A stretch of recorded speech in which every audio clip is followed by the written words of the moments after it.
Barbara, imagine it is January 2023. This is your first time on the Chamber of Representatives in Washington, and you have the option of presenting the District 8. What will you talk or what you will say about District 8, your first time in Congress? District 8 is full of hardworking families. It's full of folks that have been here for generations. They've got strong agricultural background. We've got folks who have worked in the oil and gas industry, hardworking families, God-fearing, tax-hating, gun-loving folks. That's what District 8 is about. This district sits right on top of the Wattenberg field, which is the 5th most producing field in the nation, oil and gas field in the nation. It also sits right on top of about 1 million acres of prime irrigated farmland.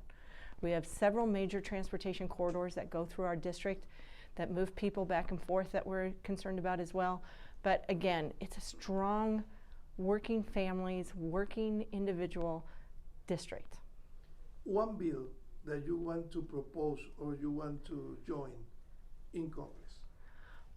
One of the bills that I would like to join, or I don't know specifically about the bills, but one of the areas that I would specifically like to work towards is how do we get to, in fact there are 2 bills. The first one is energy independence. How do we get our country back to energy independence and get back on track?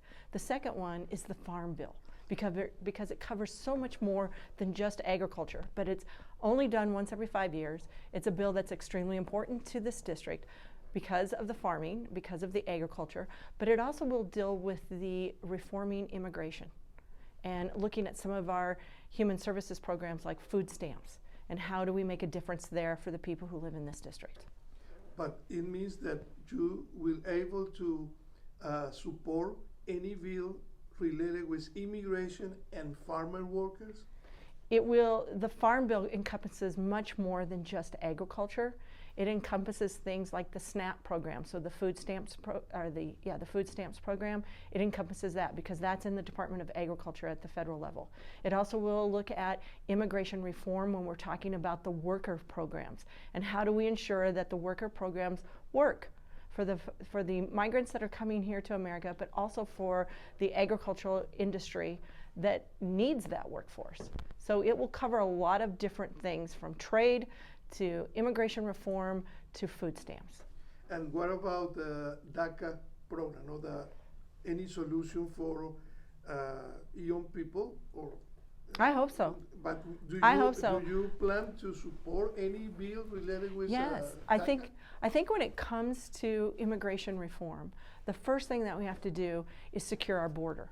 And once we get our border secure, once we stop this open border policy that Joe Biden has, then we need to look at the dreamers. These are kids that came here, didn't understand what was going on, no fault of their own. We need to figure out how to get them to a process where not every 2 years they're filling out a bunch of paperwork, but that they can become U.S. citizens. Then we need to look at the rest of immigration reform.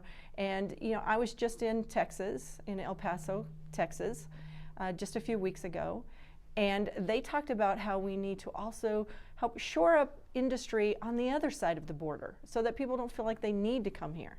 And then lastly, we need to put in place an immigration process that addresses the H-2A program, the H-2B program, and gives a fair, rigorous process so that people can continue to come in the front door and not go through the backyard.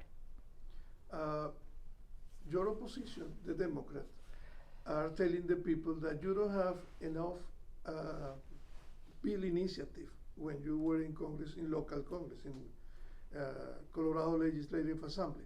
So could you choose one of your initiatives in Congress, in local Congress, that you want to highlight or comment?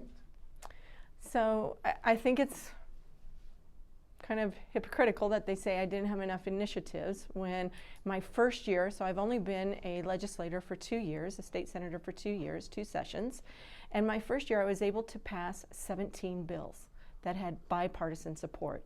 In fact, all of the bills that I have put forward have all had and been able to get passed have all had bipartisan support.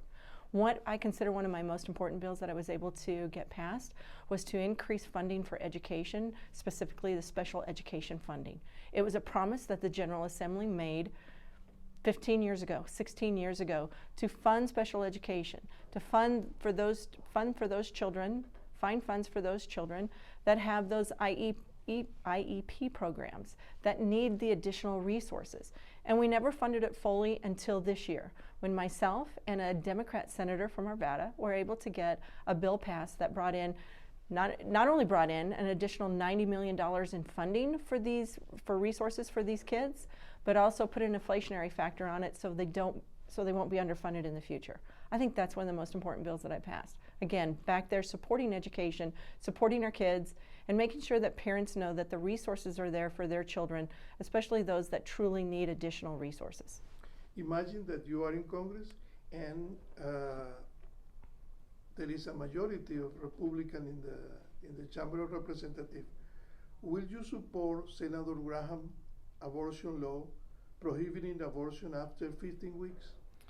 So I'm not going to speculate on any specific bill at this point because I haven't had the opportunity to review it, research it, and understand make sure that there aren't some little hidden problems within that bill. But I will say with regard to abortion that I do support a ban on abortion after 15 weeks, and I would support that. If you have a Yadira Caraveo in front of you right now, what you will ask her?